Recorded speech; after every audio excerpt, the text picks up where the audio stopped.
युद्ध विराम हुआ कैसे, इसकी इनसाइड स्टोरी भी हम आपको बताते हैं या आपको समझाते हैं कि ये युद्ध विराम कैसे 10 शर्तों पर पूरा हो पाया है।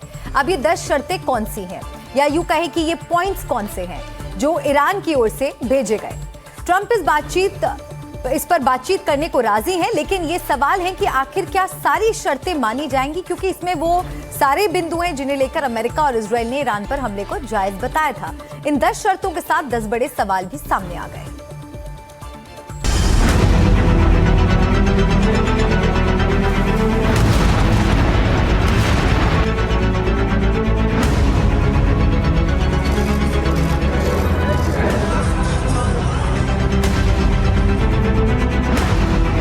अमेरिकी राष्ट्रपति डोनाल्ड ट्रंप का ईरान को दिया अल्टीमेटम खत्म होने वाला था, लेकिन उससे करीब 90 मिनट पहले संघर्ष विराम पर समझौता हो गया। ईरान ने अमेरिका को 10 पॉइंट का प्लान भेजा। ट्रंप ने कहा कि इस पर आगे बातचीत की जा सकती है। वहीं ईरान की सुप्रीम नेशनल सिक्योरिटी काउंसिल ने दावा किया कि ये समझौता ईरान की शर्तों पर हुआ है। जंग रुकी, आगे क्या होगा?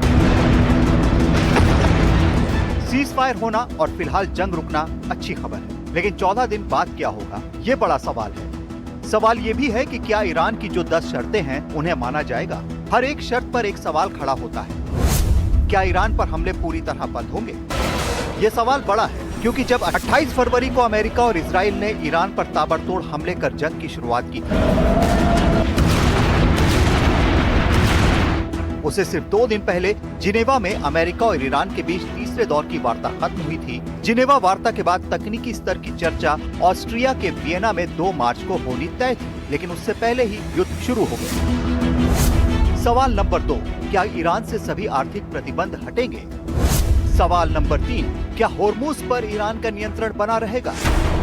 ट्रंप धमकी दे रहे हैं कि होर्मुज को वो कब्जे में कर लेंगे। जंग से पहले तेल ले जाने का ये रास्ता सबके लिए खुला था, लेकिन जंग के दौरान ईरान ने इस पर पूरी तरह कंट्रोल कर लिया, यानी यहाँ से निकलने वाला तेल अब उसके कब्जे में रहेगा। सवाल नंबर 4, क्या ईरान को यूरेनियम संवर्धन जारी रखने की इजाजत दी जाएगी? सवाल नंबर 5, ईरान पर अंतर्राष्ट्रीय परमाणु ऊर्जा एजेंसी यानी IAEA के प्रस्ताव खारिज होंगे।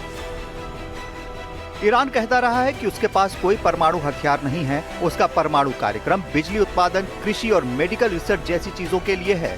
अब ईरान ने मांग की है कि वो यूरेनियम एनरिचमेंट का काम जारी रखेगा, लेकिन ट्रंप तो कहते रहे हैं कि ईरान के यूरेनियम पर कब्जा करना चाहते हैं। ईरान पर परमाणु हथियार बनाने के आरोप लगते रहे हैं।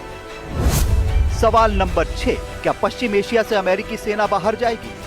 पश्चिम एशिया और खाड़ी देशों में अमेरिका के बड़े सैन्य अड्डे हैं। ईरान का कहना है कि वहां से अमेरिकी सेना वापस जाए, लेकिन क्या ट्रंप ये फैसला ले पाएंगे?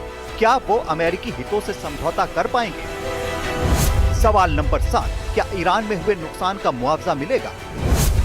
सवाल नंबर 8, अमेरिका द्वारा रोकी गई ईरानी संपत्तियों और फंड को तुरंत खोला जाएगा।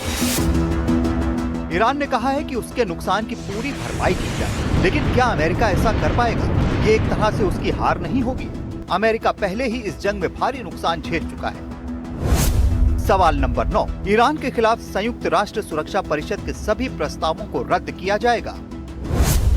सवाल नंबर 10, ईरान समर्थित हिजबुल्लाह, हूती और हमास जैसे संगठनों पर कार्रवाई बंद होगी। लेबनान में हिजबुल्लाह के ठिकानों पर हमले के नाम पर इजराइल ने भीषण तबाही मचाई है। गाजा में हमास पर कार्रवाई के नाम पर उसने पिछले 2.5 साल से कहर बरपा रखा है।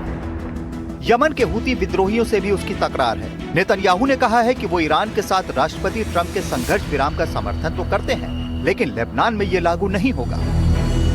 में करीब सारी शर्तें ऐसी हैं कि जिनके ऊपर आपसी सहमति बनना बहुत मुश्किल है।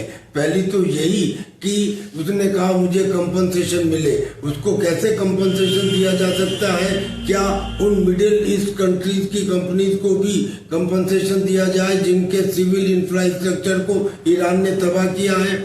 दूसरा, उसने कहा कि मुझे टोल टैक्स लेने की परमिशन दी जाए। कौन हो ये परमिशन दे सकता है? वो तो नेचुरल वाटरवे है। फिलहाल सीजफायर की घोषणा तो हो चुकी है, लेकिन सीजफायर की हर एक शर्त के सामने एक बड़ा सवाल ये भी कि क्या 14 दिन बाद या उससे पहले कोई हमला तो नहीं होगा। Bureau report, NDTV India. America और ईरान के बीच 2 हफ्ते के सीजफायर ऐलान के बाद ईरान में जश्न का माहौल है। तेहरान समेत कई शहरों में आधी रात के बाद लोग सड़कों पर निकल आए। अपने देश का ध्वज हाथों में लेकर लोगों ने इस खुशी का इजहार किया और इसे ईरान की जीत बताया।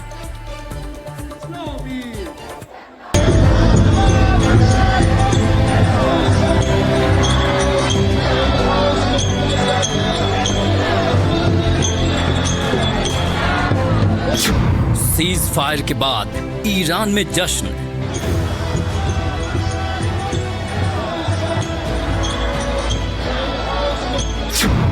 ईरानी झंडे लेकर सड़कों पर लोग।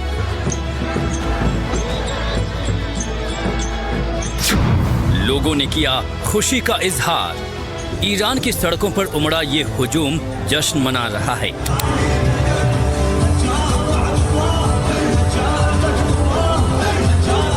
क्योंकि 40 दिनों से चल रही जंग में आखिरकार 2 हफ्तों के सीज फायर का ऐलान हो गया है।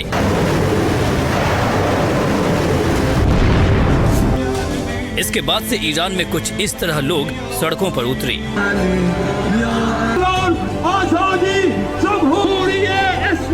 तेहरान समेत कई ईरानी शहरों में लोग ईरानी झंडा लेकर सड़कों पर जश्न मनाते नजर आए। आधी रात के बाद लोग सड़कों पर निकले, हाथों में अपने देश का ध्वज लहराते और अल्लाहू अकबर के नारे लगाते खुशी मनाते नजर आए।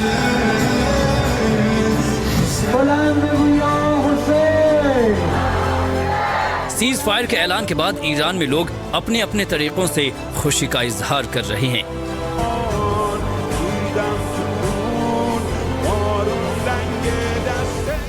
इस बीच ईरान के सरकारी मीडिया प्रेस टीवी की पत्रकार मरियम अजार चेहर एक लाइव शो के दौरान भावुक हो गई।